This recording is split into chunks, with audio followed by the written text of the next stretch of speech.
Terapias. Ayer hablamos sobre los principios de cirugía oncológica, oncología quirúrgica. Vamos a hablar un poco sobre cómo se desarrolló la quimioterapia, qué es lo que pasó. Y el ciclo celular ya lo han visto ustedes, pero la base del entendimiento de cómo funciona la quimioterapia es el ciclo celular. Vamos a hablar sobre citostáticos, qué tipos, estrategias, cómo valoramos la respuesta y todo lo que está ahí, ¿no?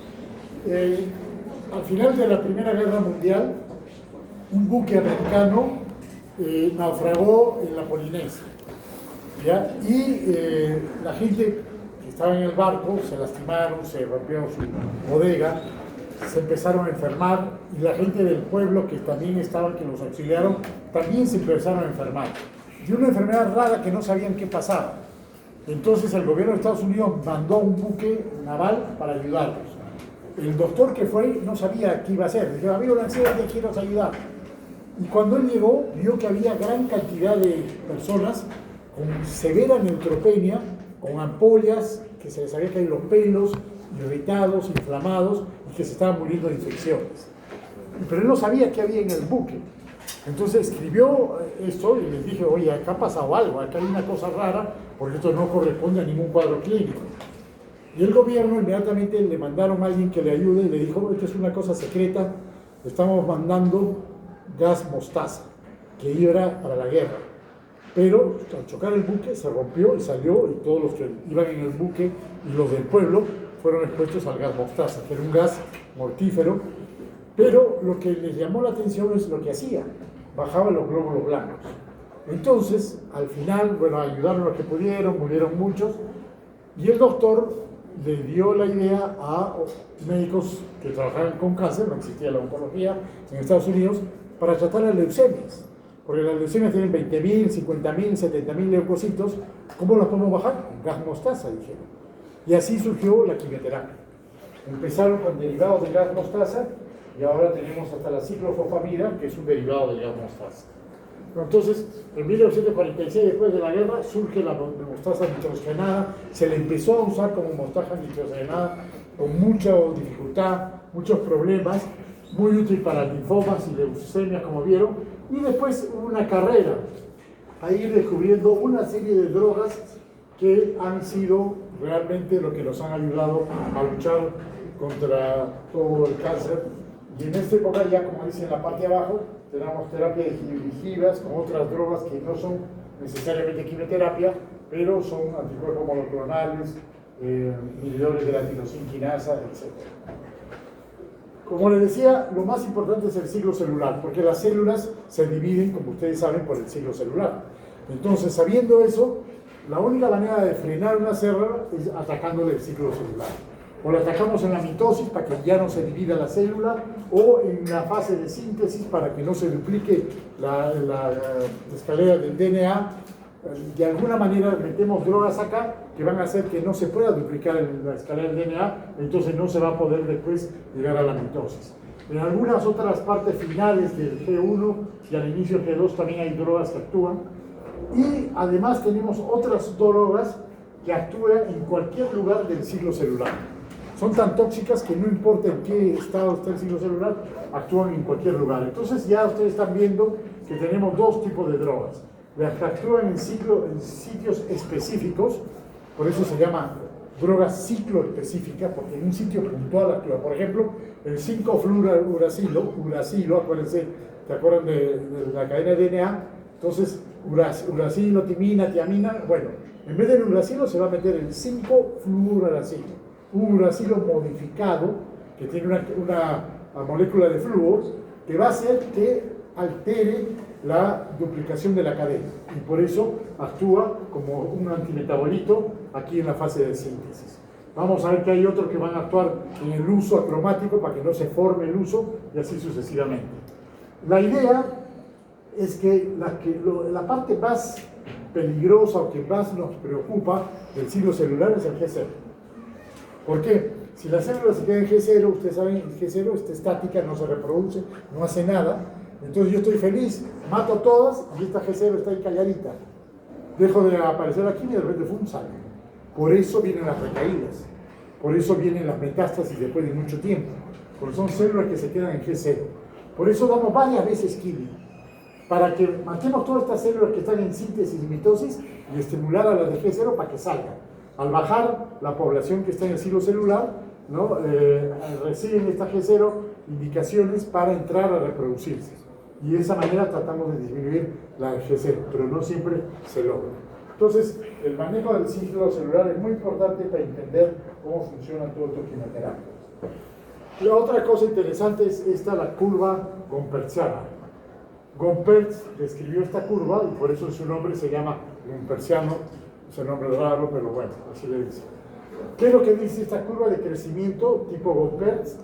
Que al comienzo las células son pocas, pero de repente se estimulan y empiezan a multiplicarse.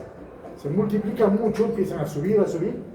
Recién cuando tienen más o menos 80 divisiones, se hacen clínicamente detectables, 10 a las 9 células. Hasta acá no las podemos detectar clínicamente, pero está el cáncer. Por eso decimos que casi todos tenemos células cancerosas, o nuestro cuerpo, nuestro sistema inmunológico se encarga de tenerlas acá abajo o de bloquearlas. Pero si sigue creciendo va a hacerse detectable clínicamente y si sigue creciendo va a matar al paciente. Fíjense, lo que nosotros vemos solo esta parte final del crecimiento.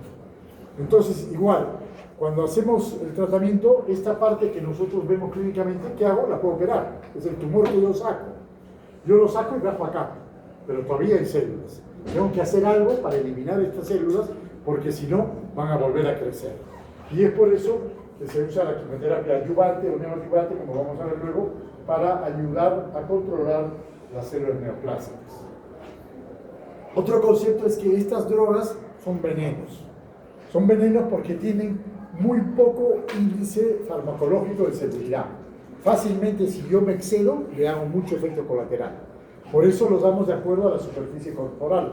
Los pesamos, los tallamos, y si el paciente adelgaza, tenemos que corregir la dosis. Si el paciente está en mal estado general, tenemos que, en vez de darle el 100%, darle el 40, 60, 70% de la dosis. Y la otra cosa importante es que no le podemos dar toda la quimioterapia junta, porque la quimioterapia va a matar las células buenas y las células malas. Entonces yo le doy quimio, y estas son las células normales, las mato, pero también mato las células cancerosas. Dejo que se recuperen, especialmente los glóbulos blancos, las células que el paciente tiene que seguir, la mucosa oral, todo se vuelve a recuperar, pero también las células cancerosas vuelven a recuperarse. Entonces le vuelvo a dar quimio y nuevamente mato más cancerosas. ¿Y por qué mueren más cancerosas que las normales? Porque hay más cantidad de células neoplásicas en el ciclo celular, porque está creciendo más rápido. Tiene una velocidad de crecimiento más rápido que el tejido normal, el cáncer. Por eso crece, por eso se ven tumores. Entonces, también por eso es que más reaccionan a las quimioterapias, pero las células normales también. Y por eso le damos así varios siglos para tratar de ir eliminando la cantidad de la población de células cancerosas. ¿Cuánto tiempo? Depende del tipo de tejido, depende de la magnitud del tumor que tenga el paciente, ¿no? A veces se da 6, a veces se da 12, a veces le damos cada 15 días, a veces cada 21 días, dependiendo del tiempo de duplicación de cada tumor. Hay tumores que se duplican en horas. Por ejemplo, la sobrevida del cáncer de páncreas se mide en semanas, ni siquiera en años, en meses, como hacemos nosotros. En cambio, por ejemplo, el cáncer de cuello uterino, desde que es un cáncer in situ hasta que se vuelve invasor, pasan 7 años, largo. Es un cáncer muy lento, entonces tiene un tiempo de reproducción muy despacio. Y eso también es malo, porque ¿qué quiere decir? Que la quimioterapia no le va a hacer mucho bien, porque como va muy despacito, hay pocas células activas en el ciclo. Por eso, por ejemplo, el cuello uterino lo tratamos con radioterapia, como han visto ustedes. Entonces, estas drogas que le llamamos citostáticos, quimioterápicos, como ustedes quieran, son fármacos capaces de inhibir el crecimiento desordenado de células tumorales, alterando la división celular. Por eso vemos el ciclo celular, ¿no? Y destruyendo las células que se multiplican más rápidamente. Por estos motivos, este tipo de fármacos se usan en el tratamiento farmacológico, llamado quimioterapia, de enfermedades neoplásicas como terapia única, por ejemplo, leucemias y linfomas, o asociadas a otras medidas quirúrgicas, como todos los tumores sólidos. También se puede asociar a la radioterapia, hormonoterapia o inmunoterapia, dependiendo de la naturaleza del tumor que estamos tratando, ¿no? ¿Cuáles son los efectos de la quimioterapia? Bueno, ya se ha dicho, son efectos citotóxicos, o sea, van a matar, van a dañar a la célula, produciendo toxicidad dentro de la célula, principalmente a través del DNA o su síntesis. Por eso es que nos interesa tanto el ciclo celular. Los tumores que crecen más rápidamente son los que mejor responden a la quimioterapia, pero también son los que más rápido van a recaer, ¿no? Entonces hay tumores muy rápidos, como el cáncer de páncreas, que les decía. Entonces es una desgracia. Los operamos, le damos quimio, le damos radio, a los 2 años otra vez la enfermedad, a pesar de haberlos operado. Y solo podemos operar 1 de cada 10 páncreas que nos llegan, porque generalmente ya llegan con enfermedad avanzada. La relación entre el ciclo celular y la muerte celular afecta el crecimiento tumoral, ¿no? Si la célula se reproduce rápido y yo la voy matando rápido, lo voy a deshacer al tumor, pero hay que tener cuidado con la G0 que pueden volver, ¿no? Conforme disminuye la masa tumoral, el pronóstico del paciente va mejorando y los oncólogos nos volvemos más contentos. Entonces puede haber una quimioterapia curativa.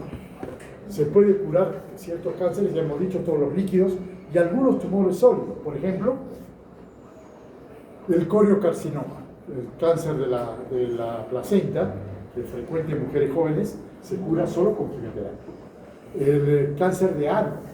Antiguamente el cáncer de ano le hacíamos la operación de Miles, la resección del recto y del ano, porque no había con qué. Ahora ya le podemos dar un tratamiento que se llama el tratamiento negro, que le dan quimio más radioterapia. Y se elimina el tumor, la paciente no tiene que ser operada. Digo la paciente porque este cáncer de ano está relacionado al papillomavirus y es más frecuente en mujeres, aunque también puede dar en hombres. Y hay otras quimioterapias que es curativa, pero asociada a otro sistema, ¿no? Por ejemplo, el cáncer de mama. Lo opero, pero le doy quimioterapia curativa, ¿no? Y la quimioterapia curativa la doy en 3 fases.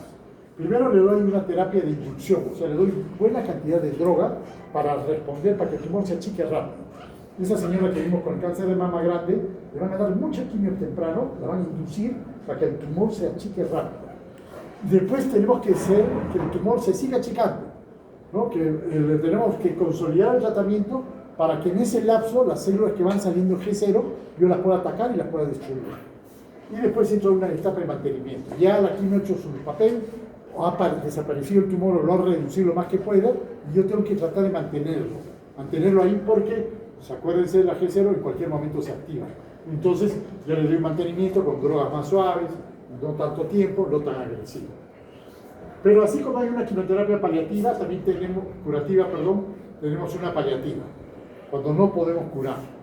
Entonces, sí nos ayuda esta quimioterapia, ya no es tan agresiva, ya no es tan fuerte, ya no usamos tantas drogas, y lo que va a buscar es la comodidad del paciente y aumentar la calidad de vida. Por ejemplo, muchos cánceres de pulmón, sabemos que no los vamos a curar, pero les damos quimioterapia porque vamos a disminuir el derrame pleural, va a disminuir la carga tumoral, el paciente va a respirar mejor, no va a tener esa angustia. Llega un momento en que el paciente dice, ay doctor, siquiera ahora me puedo acostar, porque los cánceres de pulmón duermen sentados de la gran disnea que tienen. Entonces la quimioterapia paliativa le da calidad de vida, le da comodidad y el paciente está contento. Entonces, un poco lo que les decía, quimioterapia curativa, los tumores líquidos, ¿no? Leucemia, linfomas y mielomas. Coriocarcinoma, el tumor de Wills y el rhabdomiosarcoma. El rhabdomiosarcoma es uno de los pocos, yo diría el único tumor de sarcoma que se puede curar solo con quimioterapia. Es un tumor embrionario que crece en mujeres, en la zona genital, ¿ya? Y cuando los médicos no lo conocían mucho, hacían barbaridades. Porque tenían chicas de 11 años con un tumor así, le sacaban el útero, el ovario, la vagina, todo, y pobre mujer, pobre niña.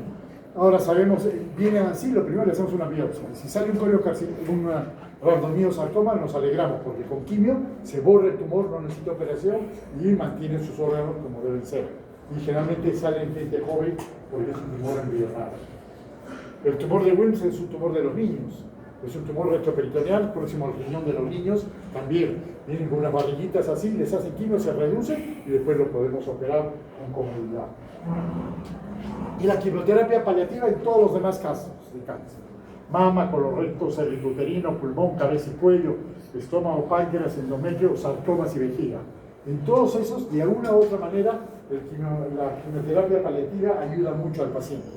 Pero fíjense, hay algunos tumores que no ni siquiera figuran, que después se lo va a decir. Hay tumores que son resistentes a la quimioterapia. ¿Se acuerdan cuál? Ustedes hemos visto. Tiroides, ¿no? La tiroides es uno de los tumores más resistentes a la quimioterapia. Por eso no le damos ni siquiera a veces paliativamente, pero nos ponen en aprieto porque el tumor sigue creciendo, el paciente se ahoga. ¿Qué hacemos? Ya le damos rayos, tampoco responde mucho. Le damos quimio, o sea, por eso lo ideal de la tiroides es operarlo, pero a veces no se puede. La inducción, o sea, cuando le vamos a empezar la quimioterapia, vamos a tratar que llegue a la remisión, es decir, que desaparezca el tumor. Damos un esquema intenso de quimioterapia inicial, dosis altas de 2 o más medicamentos, por eso mezcla medicamentos, ¿no? Para lograr la máxima citorreducción y lograr la recuperación de la médula ósea en poco tiempo. Generalmente son 1 o 3 siglos y después ya se pasa a una quimio más suave.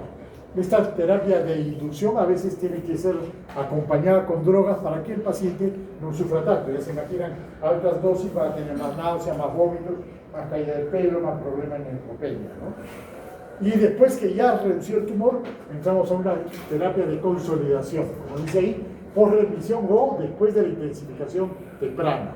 Medicamentos diferentes a los usados la primera vez.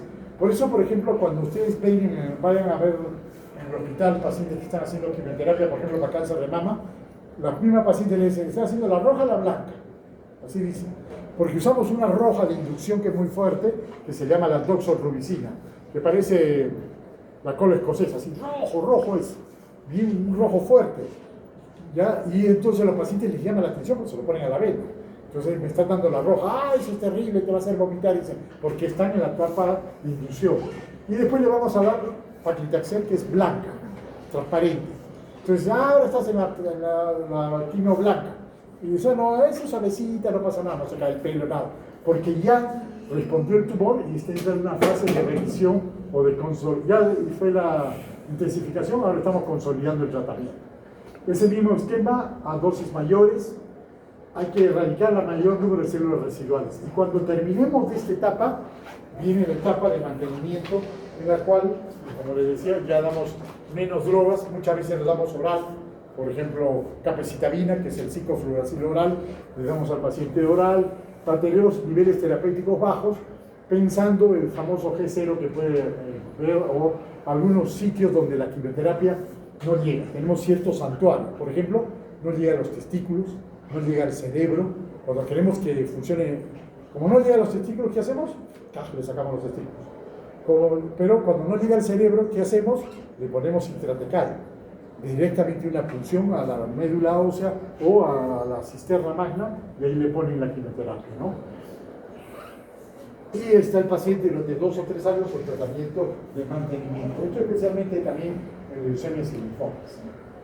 Y muchas veces tenemos otra quimioterapia que es de rescate. O sea, yo ya le trataba al paciente, está muy bien, pero de repente vuelve la enfermedad. Por eso los pacientes con cáncer siempre están en tratamiento.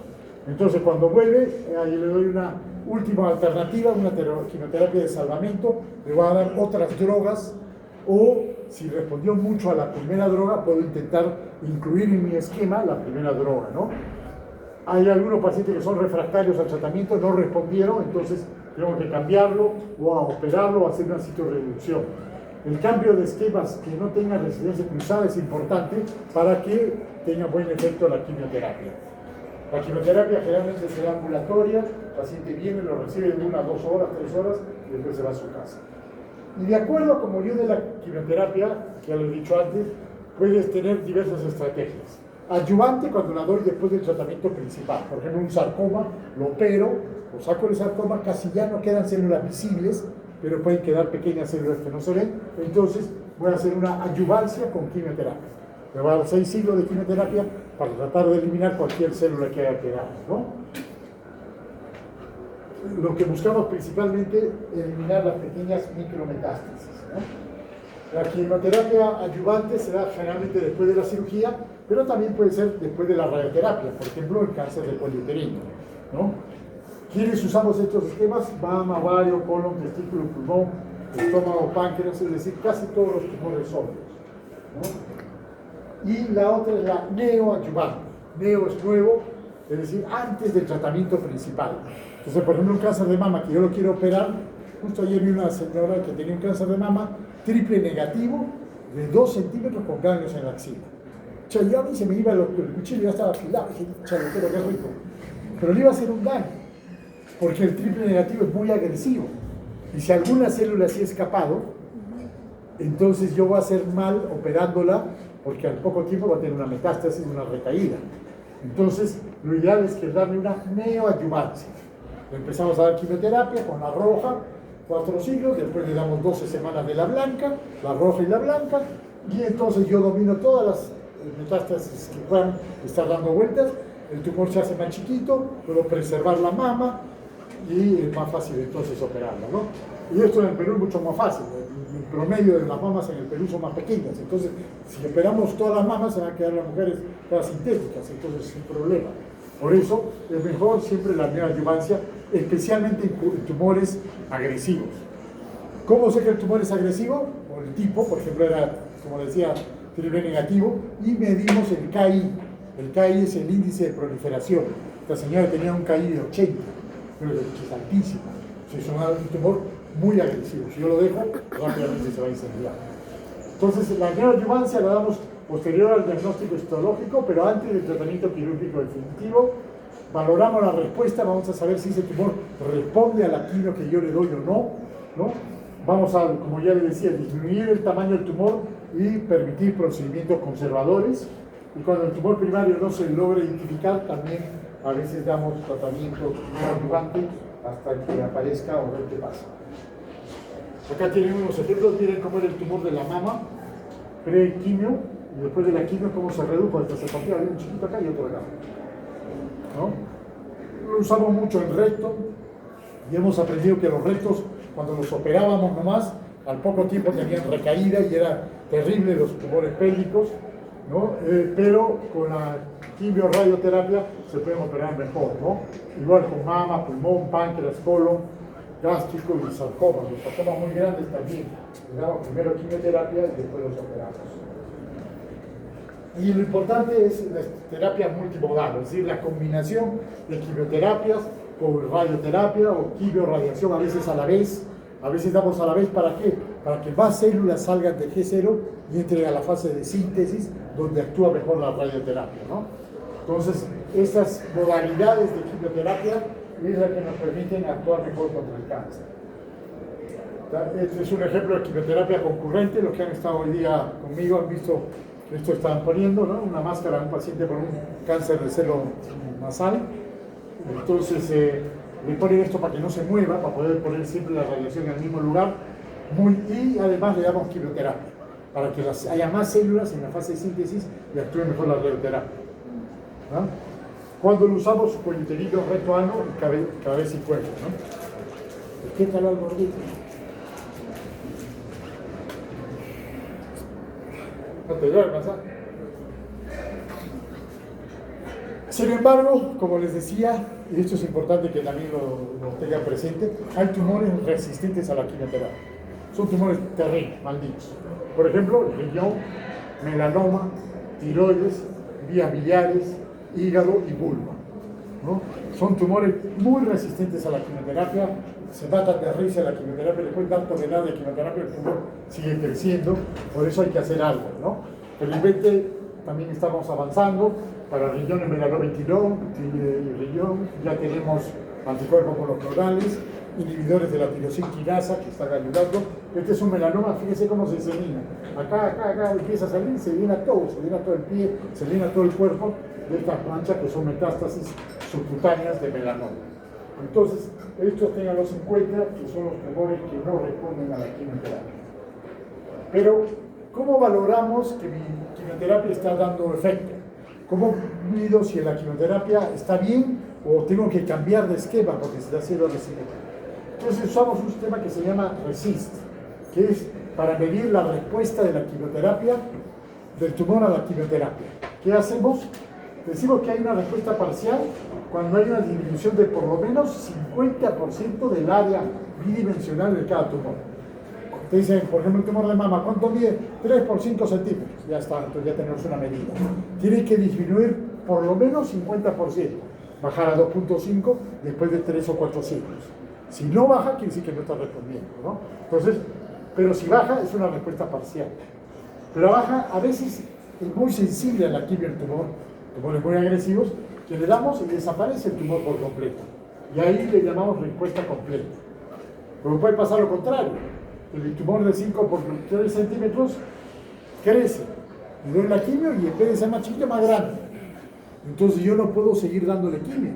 Tengo que parar. Por eso cada 3 o 4 revisamos, volvemos a hacer imágenes, hacer tomografías o ecografías, lo que sea necesario para medir. Hay que tratar de ser lo más objetivo, porque a uno, me parece más chiquito, me parece más grande, no, yo creo, no, mejor es medirlo, ver bien, para ver si está progresando, porque si está progresando, yo tengo que cambiar de esquema, cambiar de drogas, para tener resultados, ¿no? Y otras veces no pasa nada, se mantiene del mismo tamaño, eso se llama enfermedad estable. Entonces tenemos 3 tipos de respuesta: parcial, completa, ¿no? Progresión y enfermedad estable. Este es lo mismo, los criterios para evaluar los tumores sólidos del RECIST, es lo mismo. Y el otro problema o limitante es el estado general del paciente. Yo no puedo dar quimioterapia a todos los pacientes. El otro día fuimos a ver una viejita de 88 años que le decía: señora, le apretábamos, ¿qué le vamos a dar, no? Entonces, ¿cómo mido eso? Con el Karnofsky. Los que fueron conmigo creo que yo puse cojo. Pero hay 2 métodos, el americano y el europeo. Ustedes van a ver, en China hay 2 grandes teorías. Ya llegará la China también, no sé cómo será. Pero el americano y los americanos siempre son complicados. Acuérdense, por ejemplo, ¿se acuerdan en hígado los child plug? Rubinas, amilasas, chacinas, tablas de grandazas. Así son los gringos, son complicados. Los europeos son más simples. Por eso, cuando leen, traten de leer literatura europea. Lo que pasa es que los americanos son más avanzados. Entonces, los grandes avances los hacen los gringos y los europeos van un poquito más caros. Esta, la escala de Karnofsky, es americana. Es del 100 al 0, ¿no? Acá todos estamos en 100, quizá yo esté en 90, y ustedes están en 100 también, pero no tenemos ninguno en 0, felizmente, ¿no? Entonces, de 100 a 0 hay una escala que va bajando de acuerdo a la capacidad del paciente de relacionarse, ¿ve? De 100 hasta 80, actividad normal, con esfuerzo, algunos signos o síntomas de enfermedad. De 70 a 50 ya va bajando, ¿no? De tener de ser capaz de cuidados personales, pero es incapaz de actividad normal o de trabajo activo, ya no puede trabajar. Hasta estar 50 quiere decir requiere considerable ayuda y frecuentemente cuidados médicos. Entonces, los pacientes que tengan un Karnofsky de 80 para arriba, de todas maneras le tenemos que hacer algo, porque están en buen estado general. Pero los que tienen entre 50 y 70, ya tengo yo que pensar. Y por debajo de 50, generalmente solo se les da cuidados paliativos. Son pacientes que están mucho tiempo en cama, pacientes hospitalizados, pacientes graves, ¿no? Y esto mismo lo usan los europeos con la escala que se llama ECO, ¿no? El estado funcional es European School of Oncology, lo mismo, y es al revés: 0, totalmente asintomático; 4, permanentemente en cama. Y entonces es mucho más fácil, ¿no? Esa paciente que fuimos a ver, cuando yo le respondí que no se movía, le puse COP 3. Necesita estar en cama más de la mitad del día, por la presencia de síntomas, necesita ayuda para la mayoría, y no le puse 4 por buena gente, ¿no? Pero realmente los pacientes 3, 4 no requieren quimioterapia, no le voy a hacer cirugía, no le voy a hacer nada de eso, simplemente le voy a hacer cuidado paliativo. Entonces, también tenemos que ver a quién vamos a tratar, porque nosotros no tratamos, los oncólogos no es la especialidad que tratan tumores, es la especialidad que trata pacientes que tienen tumores. Entonces, lo más importante es el paciente. Y entonces estas drogas tienen diversos mecanismos de acción, ¿no? Nosotros queremos que la célula tumoral destruirla con quimioterapia, ya sea impidiendo que tenga alimento o que elimine sus sustancias, sus metabolitos, bloqueando la circulación, deteniendo la división celular, produciendo la apoptosis o impidiendo que se creen nuevas células, alterando la estructura de las células. Y esto lo hacemos mediante la quimioterapia. Acá tenemos clasificación de los citostáticos según el ciclo celular, ¿no? Los que actúan en G1, fíjense, acá figura esteroides, es decir, que a toda la quimioterapia siempre le damos dexametasona, porque la dexametasona no solamente para que no les caiga mal, sino para que no se duerman. Es bueno para cuando está cansado después de que se van a jaranear y tienen que hacer el internado y trabajar al día siguiente, pero antes se pónganse una dexametasona intramuscular, no, en la pierna. Se paran, por eso les ponemos esteroides. Los que actúan en la fase de síntesis, el ejemplo más clásico son los antimetabolitos. Van a actuar como bloqueando los metabolitos normales, la uracilo, la timidina, del DNA. En la fase G2 es una fase de reposo, pero hay algunos que actúan: etopósido, bleomicina, mitosantrona y linotecano. En la fase de mitosis ahí hay muchos muy activos: alcaloides de la vinca, taxanos, podiolofenol. Y hay otros, como les decía, que actúan en cualquier lugar, son los más tóxicos. Entonces, por ejemplo, para la mama, como estamos mencionando cada rato, yo le voy a dar un agente alquilante como un antibiótico que se llama doxorubicina, la roja. Y la voy a mezclar con un taxano, paclitaxel. Entonces, esta asociación va a permitir que frene más rápido la reproducción de las células. Entonces, los agentes quimioterapia pueden actuar en diversos mecanismos, ¿no? Alquilantes, como las sales de platino, van a alquilar y van a romper el DNA. Inhibidores de la topoisomerasa, antimetabolitos actúan solo sobre los nucleótidos. Otros van a bloquear el ARN mediante proteínas, alterando los microtúbulos. Y hay otros que son ciclo dependiente. Brevemente vamos a mencionar cada uno de ellos. Estos son los agentes alquilantes, los más antiguos, los derivados de las mostajas nitrogenadas, por eso también se le dicen nitrosurias. Se van a unir y van a hacer que se altere el DNA y no pueda seguir replicándose. Al no poderse replicar, para la división. ¿Quiénes tenemos ahí? El derivado de la mostaza nitrogenada, que ahora lo utilizamos: la ciclofosfamida, prolanfucil, melphalan. La ifosfamida es un primo de la ciclo, solo que es tan tóxico que los pacientes les dábamos y se morían con hemorragias vesicales. Da una cosa que se llama cistitis. La ifosfamida da una cistitis por ifosfamida. Y el paciente se muere de sangrar. Pero hemos descubierto una droga que la bloquea y hace que no le haga nada a la vejiga, que se llama el mesna. Entonces tenemos que dar ifosfamida y mesna. Y esto es importante saber. La otra vez nos compraron en el hospital 1 tonelada de ifosfamida. Cuando lo fuimos a utilizar, y el mesna, ¿qué es el mesna? No podemos usarlo si no hay mesna. Y entonces, un problema, tengo que comprar otra tonelada de mesna. Otros muy utilizados son las procarbacina para y los demás, la mayoría se usan para leucemias y linfomas. Estas son las mostazas nitrogenadas. Otros son los antimetabolitos, que ya lo hemos dicho, que actúan en la fase de síntesis. Análogos al ácido fólico, análogos a las piridinas, como el 5-fluoracilo, la capecitabina, citarabina, la gemcitabina. Y estas son análogos a las piridinas, y tienen otros similares a las purinas, a las otras bases, ¿no? La claridina, la mercaptopurina y la tioguanina, pero esos más se usan también en tumores líquidos. Y van a hacer lo mismo, van a bloquear de tal manera que no se pueda reproducir el DNA, ¿no? Y la paciente, la célula empieza a morir. Pero esto le pasa a las células buenas y a las células malas también. Hay otros que, buscando antibióticos contra los bichos, nos encontramos con drogas que matan mucho a las células, los antibióticos antitumorales. Y acá está el ejemplo más claro, la roja que les decía, la doxorubicina. Es muy tóxica, da problemas cardíacos. Entonces se ha creado ahora una prima, la epirubicina, que no tiene ninguna toxicidad cardiológica y nos permite seguir usando más tiempo, ¿no? Otro primo de ellos es la mitosantrona, muy buena, pero también muy tóxica. La bleomicina, especialmente usada para pulmón, para tumores germinales. La mitomicina C, la que usamos para el cáncer de ano, ¿no? Todas estas drogas son antibióticos, su nombre lo dice: mitomicina, doxorubicina, les hace acordar a los antibióticos. Y también, así como tenemos antibióticos, tenemos antimitóticos, drogas que van a actuar, van a inhibir la mitosis. ¿Cómo? Bloqueando que se forme el uso cromático. Si no se forma el uso cromático, no va a poder irse los nucleolos a las bordes y no se va a poder dividir la célula. ¿Quiénes son? Los derivados de un veneno, la vinca es un veneno que se usaba, y de ahí hemos sacado la vincristina, la vinblastina y la vinodelvina.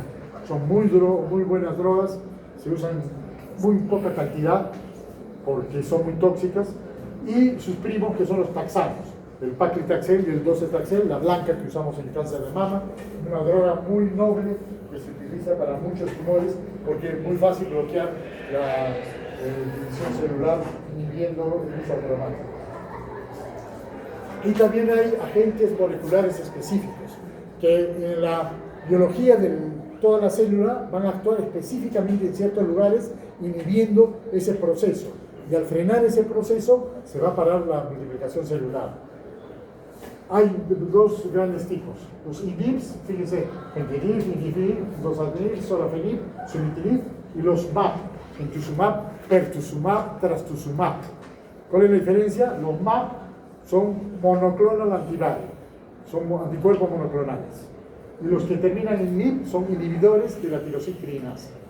En resumen, para no hacerse lío, ustedes no van a ser farmacológicos, ni la mayoría de ustedes va a ser oncólogos, pero la idea es eso. Los inhib son inhibidores de la tirosina y los MAP son anticuerpos monoclonales que van a bloquear alguna señal intracelular para que la célula deje de reproducirse. ¿Ven qué fácil es la quimioterapia? Entonces, ¿cómo escojo yo qué fármaco dar? Va a depender de estos 5 campos importantes. La localización del tumor, para saber qué tipo de tumor va a actuar mejor, qué tipo de quimio va a actuar mejor, el tipo de tumor, que lo va a hacer en la biopsia, en qué fase está la enfermedad, estadio 1, 2, 3, 4, el estado del paciente, es diabético, es cardíaco o es normal, y qué enfermedades previas ha tenido que pueda alterarme la resistencia a la quimioterapia o la sensibilidad a la quimioterapia. Las células son inteligentes y buscan mecanismos para crear resistencia. Por eso tenemos que cambiar de quimioterapia. Por eso no le damos solamente las rojas, le damos rojas y blancas. ¿Por qué? Porque empiezan a crear resistencia. Y hay varias formas de hacer resistencia. Pueden alterar moléculas. Hay, así como tenemos, ¿se acuerdan de la bomba de sodio y potasio? En las células entraba el sodio, salía el potasio. Bueno, hay una bomba para que ingresen y salgan las drogas. Y las células son tan inteligentes que empiezan a crear esta bomba. Entonces yo le doy, por ejemplo, vincristina, entra la vincristina y ella con su bomba nueva que acaban de crear, la bota. Entonces nunca llega al DNA donde yo quiero que vaya. Entonces son estos ejemplos de mecanismos como la célula se va adaptando a la quimioterapia y busca resistencia. Entonces ya la vinca no funciona, empiezo reparaciones y mejoras del ADN, mecanismos que van a pensar que está roto el ADN por la quimioterapia, no va a reparar la célula y entonces empieza a crear resistencia. Y es por eso que mezclamos drogas y cambiamos los esquemas de acuerdo a la respuesta. Si el RECIST me dice que cambiar, tenemos que cambiar. En la clase de ayer les dije que había el NCCN, esa página web donde están todas lo del cáncer. Ahí también están cómo son las drogas. Y ahí he sacado yo este ejemplo del cisplatino. Entonces el cisplatino es así, ¿no? Todo lo rojo son las toxicidades comunes.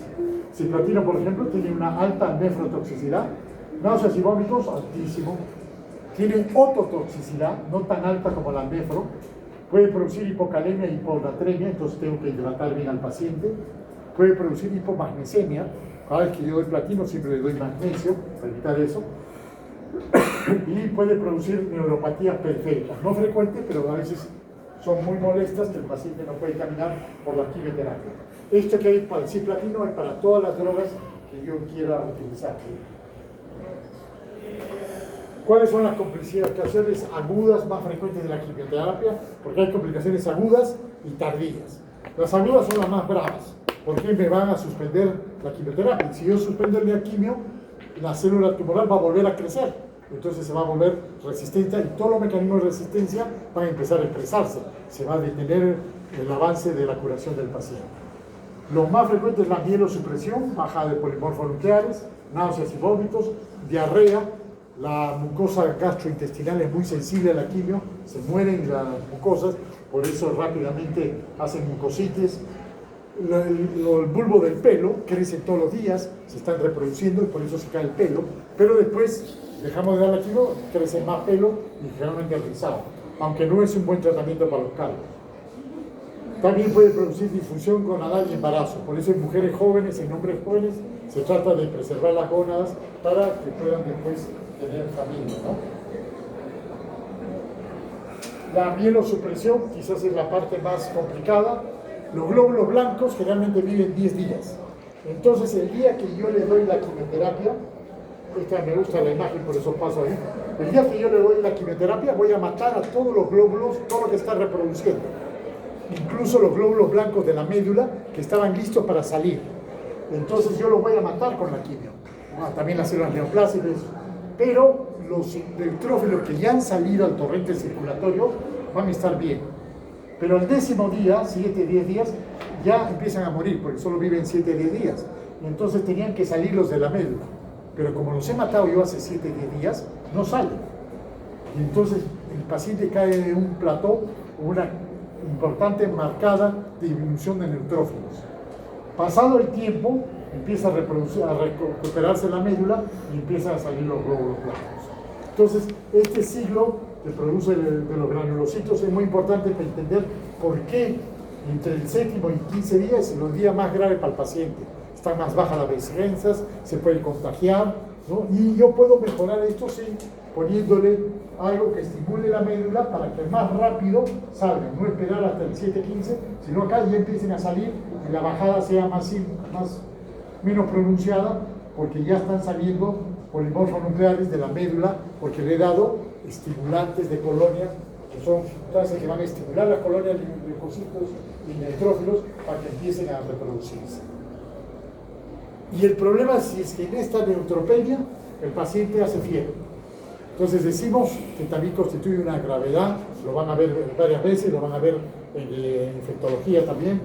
Entonces el paciente está neutropénico, tiene baja de los glóbulos polimorfos nucleares y de repente hace una fiebre.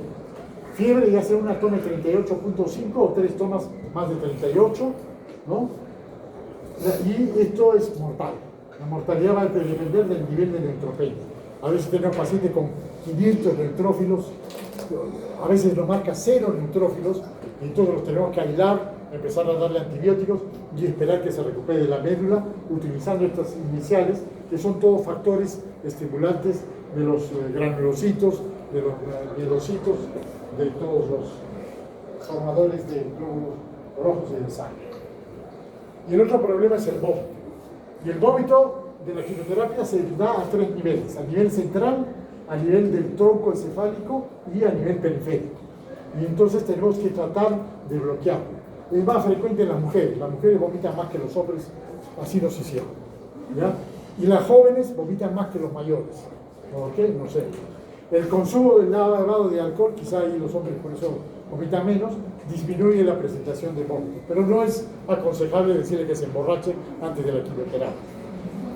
Depende de la dosis y depende de la droga. Cada droga tiene una capacidad emetógena diferente, que la vamos a ver luego, ¿no? Y hay 2 tipos de vómitos: la emesis aguda, las primeras 24 horas, y la emesis tardía, después de las 24 horas. Pues a mí no me hacen nada la quimio, llegan a la casa al segundo o tercer día y empiezan a vomitar. Entonces, hay 2 tipos y tenemos que irlos adaptando de acuerdo al paciente cómo la voy a tratar. Esto es la tabla de emetogenicidad de las drogas. Entonces, hay drogas que producen muy poco vómito. El bevacizumab, la rilonicina, que es un anticuerpo monoclonal, ya saben ustedes, los derivados de la vinca, no producen vómitos. Pero otros, en el otro extremo, que tienen nivel 4, producen vómitos sí o sí. Carbustina, cisplatino, la ciclofosfamida, ¿no?, que son los más utilizados de este grupo. Y en el centro tenemos los carboplatinos, el doxorubicina, el antibiótico, poco, fluoracilo, gencitabina, y estoy marcando las que más utilizamos. Y de acuerdo a esta capacidad emetógena, nosotros le vamos a dar la profilaxis de los vómitos. ¿Cómo? Ahí vamos a tratar de actuar en los 3 niveles, ¿ya? Vamos a actuar primero con la más conocida de todas ellas, los ondansetron, que son unos antagonistas de la 5-hidroxitriptamina, y como inhibidor de la 5-hidroxitriptamina va a actuar a nivel central, a este nivel, y también a nivel periférico. Por eso es mucho mejor que el dimenhidrinato, porque actúa en 3 niveles. El dimenhidrinato solo actúa a nivel central, por eso es que da rápido sueño. En cambio, el ondansetron actúa en los 3 niveles, es muy poderoso. Hay varios tipos de cetrones o antagonistas de la 5-hidroxitriptamina. El más conocido, digo, el ondansetron, pero tenemos también el granisetron, dolasetron, topisetron y palonosetron. La única diferencia es la potencia. El más potente, por decir, es el palonocetrón, pero también son los más caros, ¿no? Y en esto se basa toda la profilaxis de los vómitos de la quimioterapia. Tienen una muy buena eficacia, son muy bien tolerados, tienen algunos efectos colaterales, pero en general se toleran muy bien. Y ahora tenemos unas nuevas drogas que son antagonistas de los receptores de las neurocininas, que ya, además de actuar en estos tres, tienen un centro, una fuerza en el tálamo y en el cerebro. Hay unas sustancias que se llaman neurocininas, las bloquean el cerebro. Y si sumamos los dos, un antagonista de 5-hidroxitirtamina y los inhibidores de el otro lado, vamos a tener un gran control del vómito. El paciente prácticamente ya no vomita. El único problema de estos es el cargo, ¿no? El event ahí en la cajita vienen 3 pastillas, ¿no? Ahí dice una de 125 y 2 de 80. El primer día de la quimio toma la de 125, el segundo día uno de 80 y el tercer de 80 no vomita nada. Luego esta cosita cuesta 600 soles, desgraciadamente. Entonces, ese es el único limitante. En cambio, los otros son mucho más baratos. La dexametasona, nuevamente, ¿por qué los médicos somos tan amigos de la dexametasona?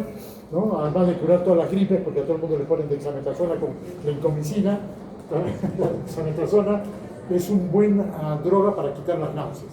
Por eso es que en todos los esquemas de quimioterapia se va a encontrar dexametasona en buenas cantidades. Muy bien, eso es todo. ¿Alguna pregunta? ¿No? ¿Están bien todos? Es pesada esta clase, por eso yo la hago chiquita para que se vean temprano. Muy bien, chao chicos. No, gracias. Para la otra clase. Ya nos vamos. Sí, ya me voy. Adiós.